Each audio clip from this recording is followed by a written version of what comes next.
Me chamo Ponciano, na capoeira sou conhecido como Poncianinho, porque, como muitos já sabem, meu tio é mestre de capoeira e meu tio chama Ponciano. Então eu sou o pequeno Ponciano, eu era o pequeno Ponciano e continuo sendo o pequeno Ponciano. Então o pequeno Ponciano é Poncianinho, né? Então, e sou de Guaratinguetá, uma cidade pequena do interior de São Paulo.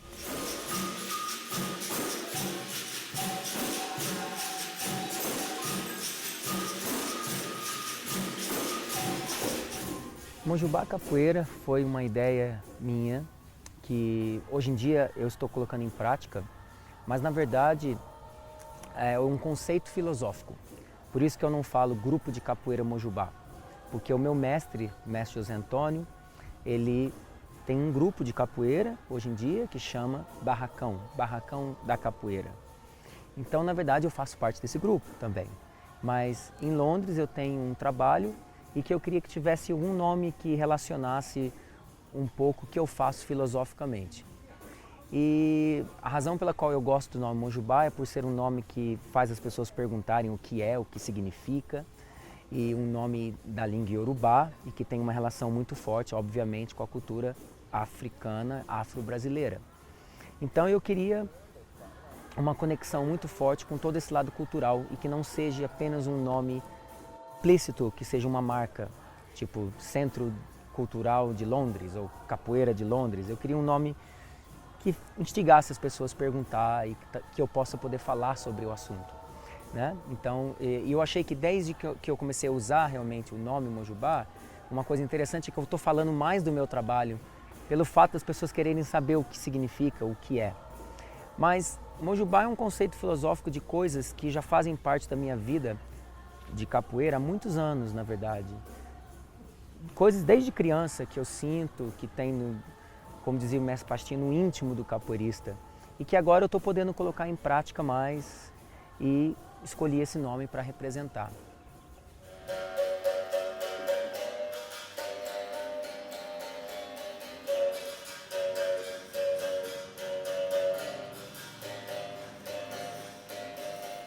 A minha metodologia de ensino ela é variada, né? Porque eu acredito que um artista está sempre mudando, está sempre conhecendo outras pessoas, está sempre escutando coisas diferentes, músicas de capoeira, estudando. E a gente tem um trabalho muito grande, muito sério com o estudo musical da capoeira, prático e filosófico. Estamos começando, na verdade, um estudo mais profundo.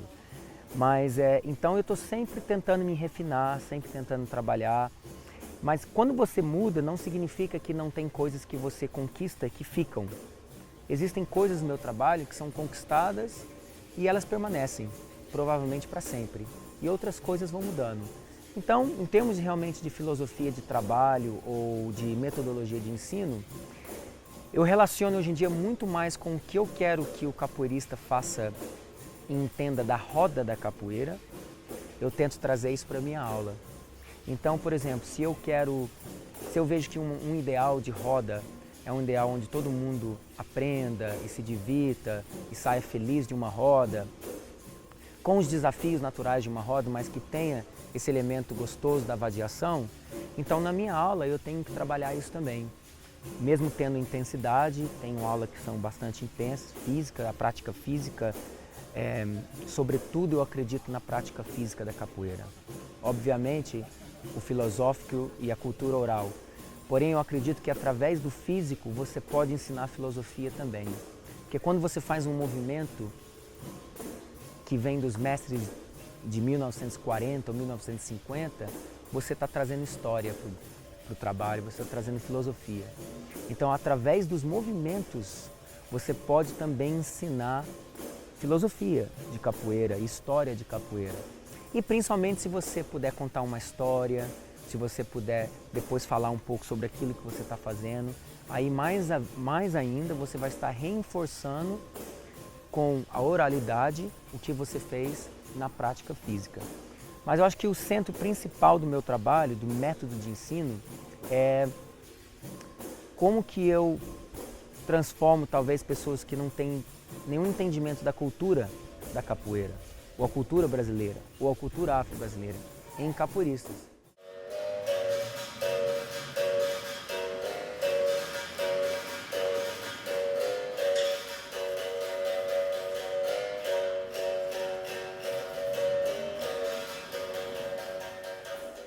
Como é que a gente ensina coisas que são relacionadas à cultura do capoeirista? A malícia, o jeito de ser, o jeito de jogar.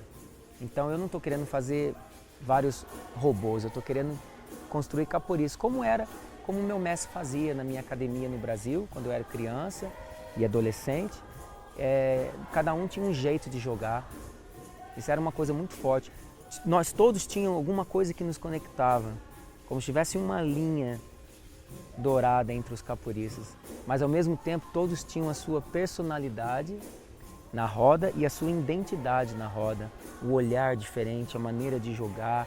Por quê? Porque cada um sentia de uma maneira. Então quando você sente, é uma coisa pessoal sua. Se você sabe sentir e expressar aquilo, você vai ter a sua identidade. Então, não só ensinar como jogar fisicamente, como fazer um golpe, como sair de um golpe, mas como que eu faço um aluno sentir a capoeira? Como é que eu faço ele sentir? Conteúdo, trazendo mestres, indo para o Brasil, música, topo da lista, música, musicalidade. Se a música começa a melhorar, você começa a ver uma melhora do capoeirista na hora. Então é o conteúdo que vai fazer com que o capoeirista seja cada vez mais autêntico.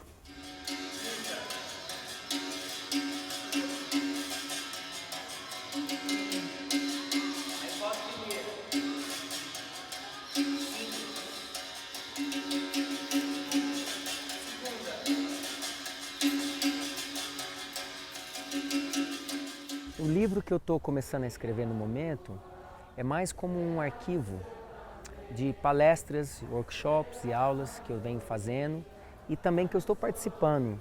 Então, que eu estou aprendendo com mestres que vão na minha academia. Está tendo muito mestre que vai no meu espaço hoje em dia, alguns porque eu estou trazendo e outros porque estão de passagem ali e querem conhecer meu trabalho. Então tem bastante pessoas, assim, eu estou tendo muita sorte que muitos mestres que estão me visitando e ficam às vezes comigo 1, 2, 3 dias. E ali a gente está tendo muita conversa com esses mestres, porque se você quer aprender capoeira, se você quer um dia ter maestria na capoeira, você tem que aprender com quem já passou por ali, quem já fez, com outros mestres. Porque esses mestres já percorreram caminhos e já fizeram mapas que a gente pode hoje em dia olhar esses mapas e ter uma ideia de onde a gente quer ir. Então, conversas com esses mestres, e eu estou colocando isso mais em papel no momento, para eu poder, primeiramente, mostrar para os meus alunos e praticar o que está no livro também, na aula, e vice-versa. E depois, se for um trabalho interessante, aí eu poder mostrar para as pessoas, né? Mas principalmente as coisas que eu venho falando e pensando e aprendendo, eu estou simplesmente colocando no papel e usando fotos como imagem, não fotos que ensinam movimento, mas apenas uma imagem. Então, por exemplo, se eu estou falando da importância da mão na capoeira, como é que a gente usa a mão para expressar movimento? Aí se eu coloco uma foto bonita de um mestre antigo, numa posição assim, vai reforçar muito mais aquilo que eu estou falando. Então, na verdade, essas fotos são mais para expressar o que está sendo falado, mas não para ensinar aquele movimento em particular. Então é um livro mais artístico do que apenas como um estudo de movimento.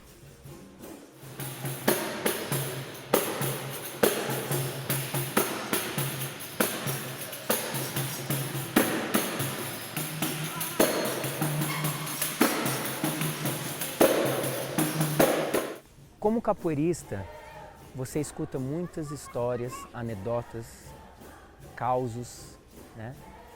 Que realmente eu acho que o contar história é muito importante na capoeira. E eu acho que, eu sempre falo para os meus colegas, professores, se a gente ouvir mais os velhos, mestres, nem só os velhos também, quem conta história, né? Quem já viveu e passou por coisas, e passar isso para frente. Isso é muito importante. Eu percebo que quanto mais eu faço isso nas minhas aulas, mais eu encho a cabeça dos meus alunos com curiosidade e com essa fantasia, essa coisa mágica de você contar uma história, um momento que a pessoa não esteve lá e talvez nunca vai estar, porque já foi há muitos anos atrás. E você traz aquele momento do passado para agora. Que a capoeira, na verdade, o tempo na capoeira, ele não é só o passado, ele não é só o presente e, obviamente, não é só o futuro. A gente está fazendo algo que relata e conta o passado também, mas agora, tem esse lado do agora, entendeu? O tempo na capoeira, ele é assim também. Então eu percebo, eu falo para meus alunos, eu não quero ser um museu de capoeira, eu não quero apenas representar o passado, mas eu quero aprender do passado e mostrar hoje, e trabalhar hoje com o que está acontecendo no momento, que também é uma da filosofia do meu grupo, filosofia do meu trabalho. Eu procuro não usar a palavra do grupo, filosofia do meu trabalho. Então, agora uma história que eu escutei, que foi muito forte na minha carreira até hoje, na verdade não foi nem de capoeira, foi de uma professora da Faculdade Faro de Lorena, professora Eufigênia, é uma grande mestra na cultura afro-brasileira, e ela contou uma história de um antropólogo que foi na África e ele foi fazer uma pesquisa, sociologia, antropologia. E ele, numa das tribos na África, ele encontrou algumas crianças e ele fez um teste com as crianças. Ele perguntou para as crianças quem gostava de doce, chocolate, bala. E as crianças, eu gosto de bala, de chocolate. Aí ele falou para as crianças, olha, tá vendo essa árvore aqui? Aí ele colocou uma cesta cheia de doce, bala, chocolate, tudo que criança gosta. E falou para as crianças, vocês vão ficar ali. E eu vou contar 1, 2, 3. Quem chegar primeiro aqui, leva a cesta toda, com todos os doces. Aí ele perguntou, quem quer isso? Aí as crianças, eu quero. Aí ele falou, ficou ali as crianças. Aí ele contou, 1, 2, quando ele falou 3, todas as crianças deram as mãos e correram juntas para pegar o doce. Aí ele viu aquilo e ele sentou as crianças, elas todas comendo, e ele falou, você é maior, você é forte, você poderia correr ali e pegar o doce, por que você não foi primeiro? Aí o menino falou, Ubuntu, Senhor, Ubuntu. Aí ele falou, e você? Você poderia correr lá e pegar o doce, por que você não fez isso? Aí a criança falou, Ubuntu, Senhor. Aí ele falou, mas o que é Ubuntu? Ele falou, Ubuntu significa, eu só sou feliz se meu amigo é feliz. E essa história, quando eu vi isso dentro de uma senzala original, porque essa professora Eufigênia, ela leva crianças numa senzala e ela conta a história dos escravos. É um trabalho muito bonito. E ela contou isso para mim dentro de uma senzala, eu e um grupo de alunos. E estava todo mundo, obviamente, chorando. Depois dessa história foi assim, eu abri os olhos e falei, meu Deus, essa história ensina muito pra gente. Porque às vezes a gente esquece que a gente pode ser mais feliz se os nossos amigos são felizes. Como é que a gente trabalha com isso na capoeira? Isso é muito importante. E essa história está sempre, toda vez que eu dou um workshop eu falo, às vezes não tem relação nenhuma com a aula e eu falo, vou contar uma história. Aí eu conto essa história e eu sempre tenho a mesma reação que eu tive, que é as pessoas emocionadas, chorando com essa história.